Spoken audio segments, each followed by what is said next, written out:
Bonjour et re-bienvenue à ce cours d'introduction à Word, deuxième volet. Aujourd'hui, le chapitre 2, on s'attaque aux sauts. On va parler dans ce chapitre des sauts de page, des sauts de section et des sauts de colonne. Donc, ça tourne tout autour du même aspect. Donc, on va venir travailler ça dans cette vidéo. Donc, passons au logiciel de traitement de texte. Donc, nous revoilà sur notre page de travail. Donc, vous aurez remarqué que j'ai mis deux couleurs sur le texte. Donc, j'ai surligné en bleu clair et en gris.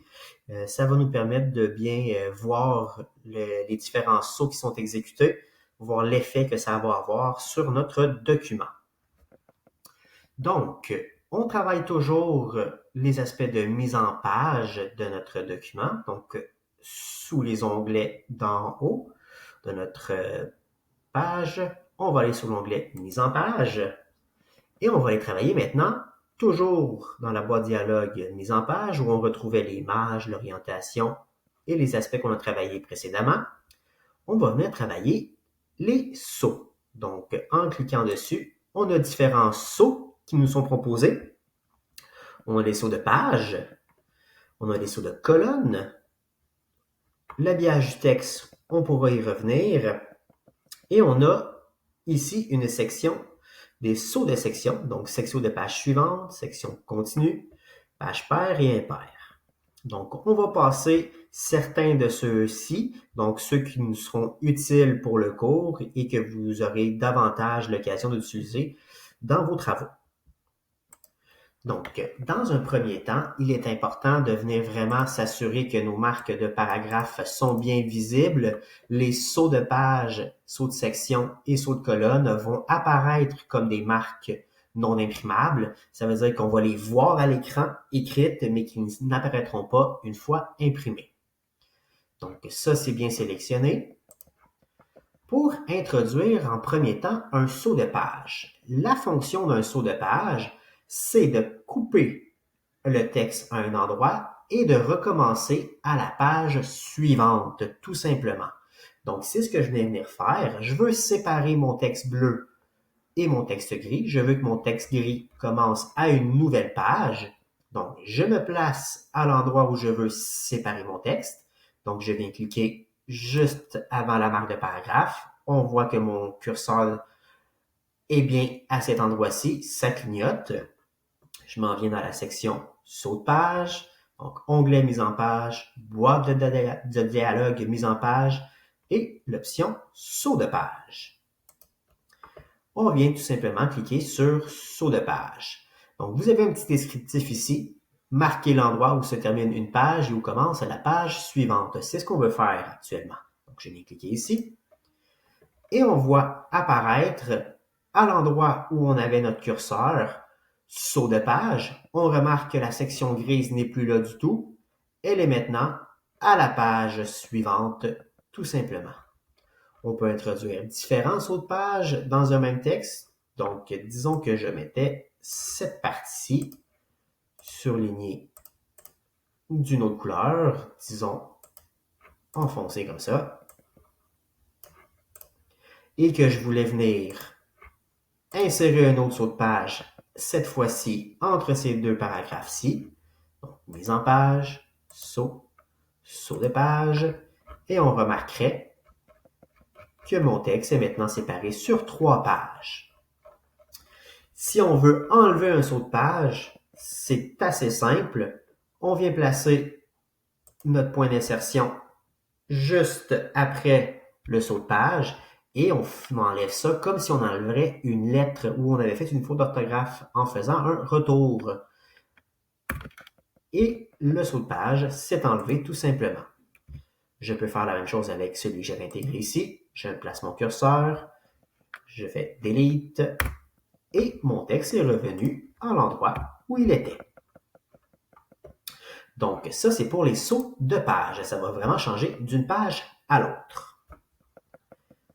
Je vais aller cette fois-ci avec les colonnes. Donc, j'ai le texte qui est en 3 sections. Donc, je vais venir placer chacune de ces sections-là sur une colonne en particulier. Donc,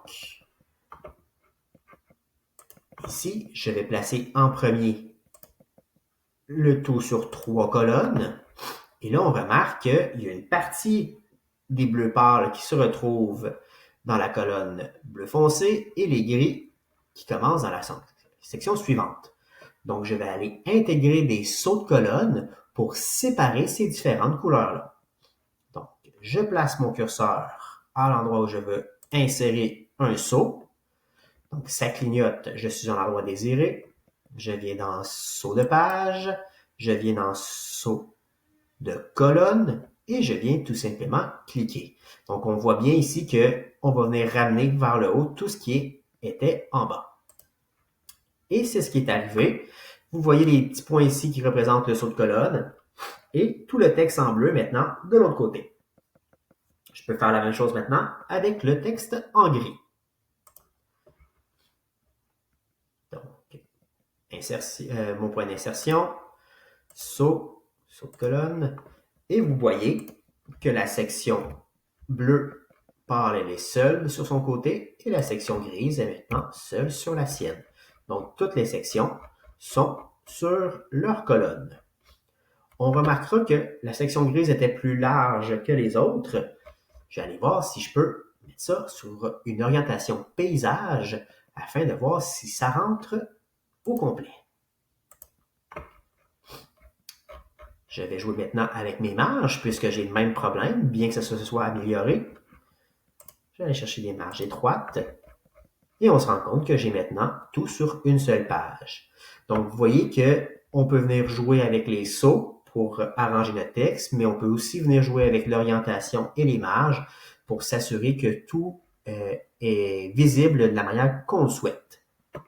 Et aussi en fonction du document qui est demandé.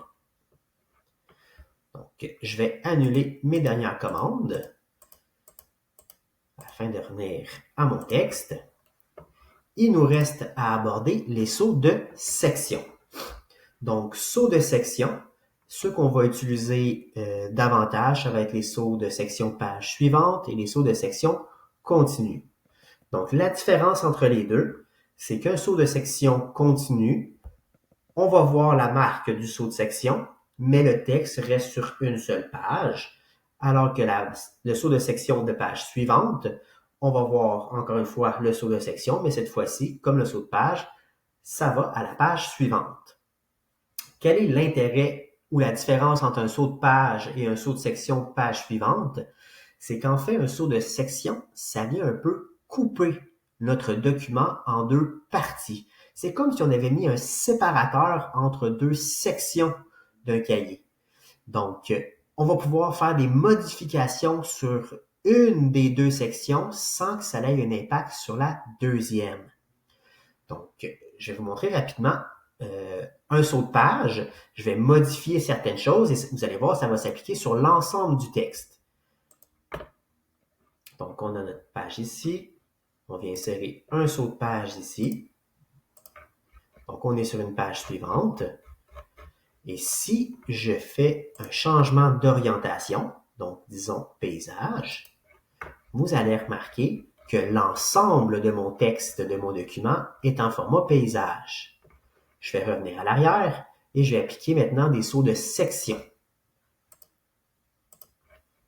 Donc, au même endroit, je viens maintenant appliquer un saut de section, saut de page suivante.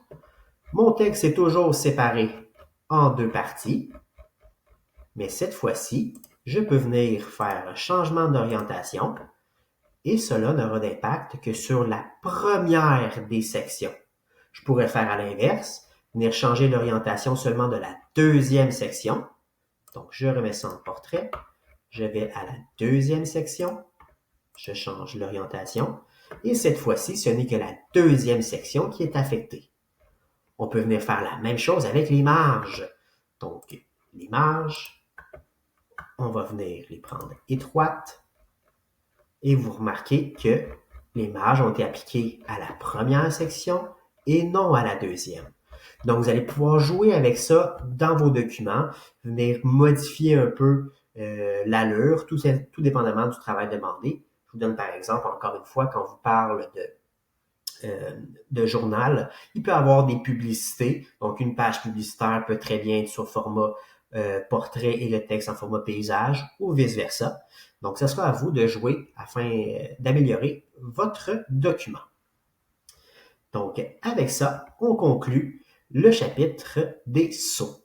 Donc, s'il y a quoi que ce soit, référez-vous à votre enseignant ou n'hésitez pas à réécouter les vidéos. Je vous dis à la prochaine!